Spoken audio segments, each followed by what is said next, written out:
I remember in 2016 when Suicide Squad with Will Smith and Jared Leto came out, and everyone was bashing it left, right, and center.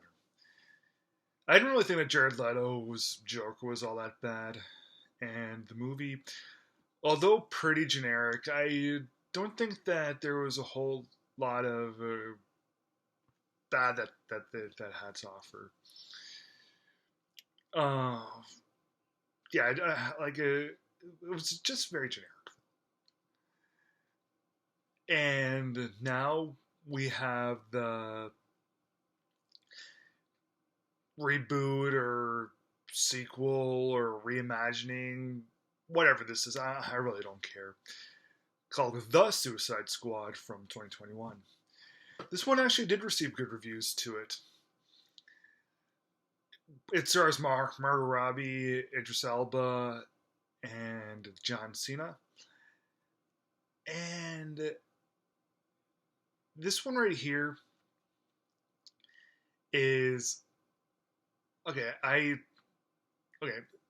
In 2016, when I saw Suicide Squad, didn't really think it was that bad of a film. And after seeing The Suicide Squad, it makes me wonder how I ever tolerated Suicide Squad from 2016. Because if that one was bad and I hated this one, then I know where my mind was 6 years ago when I saw Suicide Squad with Will Smith. Where was my mind at? This movie, The Suicide Squad, is terrible. I mean, oh my god, is this a bad film? Okay, there are some upsides to it. There are like this isn't a 0-star film or anything, but man, the bad in this movie reeks. This movie smells. Um, yeah, like Idris Elba, he's likable as Bloodsport. John Cena is he's pretty bad as Peacemaker. Now I know that there's all the that it's that people love to bash on John Cena, even though 90% of them don't know what the hell they're talking about in terms of acting abilities and everything. Yeah, they don't know anything about. I mean, they don't know what they're talking about in terms of bashing John Cena. But if they say, "Oh, John Cena was bad in the Suicide Squad," they're right. Yep, he's pretty bad in this. Okay. Usually, when the films have good prologues, it sets up. That's good. Some most of the time, like the whole point of a prologue is to set up things for a movie. It's supposed to really show give us a good idea of what the movie is going to be about. And the prologue in this was totally abysmal. And I thought to myself, geez, I really hope that the rest of the movie is better than this. It was better, I'll admit. But that's not excusing that the prologue sucked really badly. So the movie deals with these anti-heroes or supervillains, whatever the hell you want to call them. They're assembled and they're sent to this island, and yeah, it's a shady government thing that they're supposed to do, and yeah, the like it's a it. You could call this your standardized plot with on superhero ensemble picks, but this one is worse than the others. Um, Harley Quinn gets separated, and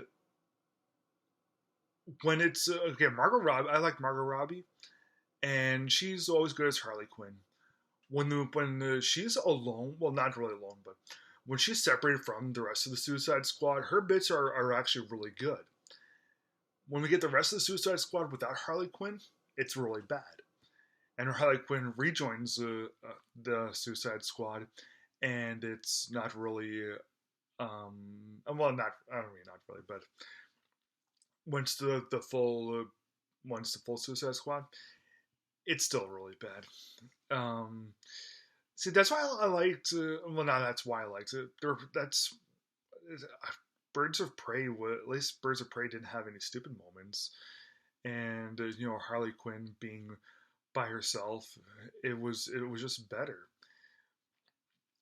One reason people don't, one reason people were saying that they liked this film more was because they liked the fact that there's more character development in this.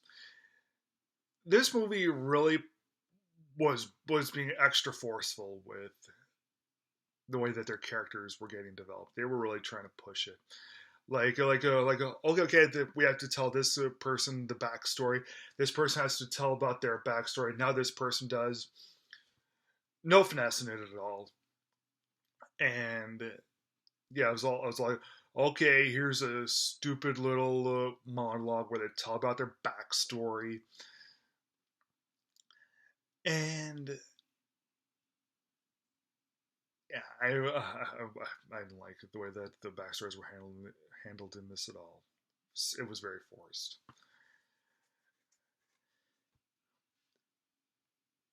One thing that I did like about this film was the action's quite good. The action's good. The brutality, like the gore is quite good, and there are really good special effects to it. I like the special effects, and also the movie doesn't. Oh no, I should say the movie doesn't. The movie is successfully able to was successfully able to prevent me from shutting my television set off when I was watching this. If the movie's this bad and I don't feel like, and I want to see what happens next, I don't want to turn off the TV. That's kind of okay. But the thing that made me lose, that really sunk it to new lows, is there's this ridiculous monster thing. It's this stupid starfish with this giant eye on it. Just talking about it was so stupid. This movie, man. Okay, aside from the writing in this being bad and the way and like the acting and the way that everything was unfolding beforehand and nothing really being interesting, okay, fine, whatever. So the movie sucks. But that giant, but the starfish with the eyeball, so freakishly ridiculous. Oh my god. Yep, I'm gonna have to give the Suicide Squad from 2021 1 star out of 4.